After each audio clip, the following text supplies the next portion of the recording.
The oil and gas industry has painted 112 as a nightmare scenario, a de facto ban on new oil and gas development. The industry knows it is not that dire because they've seen the report that was leaked to our politics guy, Marshall Zellinger.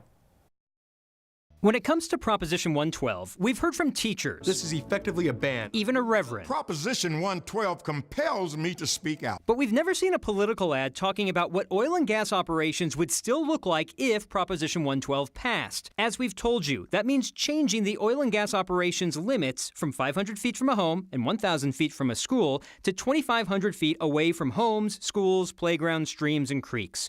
That means on state-owned land in northeastern Colorado, for example, future oil and gas operations would only be allowed in the white areas. Well, what can they access from those white areas? We got our hands on a report that answers that question. RS Energy Group is an independent energy research firm that created the Proposition 112 playbook. This report is sent to subscribers, oil and gas companies, investors, and banks. And someone gave it to the Yes on 112 people who gave it to us. This report determined that if oil and gas operations were limited to the white areas in northeastern Colorado, they could still access 61% of what's underground. Here's another look. The blue shaded area is what's known as the Denver-Julesburg Basin. The minerals in 61% of this blue area would still be accessible even if oil and gas were limited to a small section of land above ground. Most of the minerals are found in this pink blob, the Wattenberg Field. The report determined that 43% of the minerals here would still be attainable. How? Here's a crude example. Consider this hole a piece of land that is still allowed to have an oil and gas well if Proposition 112 passed.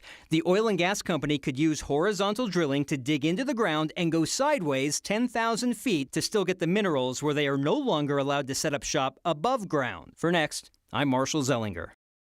Oil and gas industry got back to us late this afternoon and essentially told Marshall that it's not as simple as that cup example. They said you got to take into account geology and land access, and this is key, they pointed out, the cost of having to drill from farther away.